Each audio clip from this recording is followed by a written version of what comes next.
நமக்கு எழ வந்த கிடமே முத்து கிடமே சுற்றிலும் வயக்காடு பாரு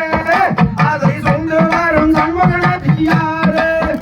அதை சுற்றி வந்து குளிப்பவர்க்கு நித்தம் மூலம் வந்து தூவன் முருகன் திருமுருகன்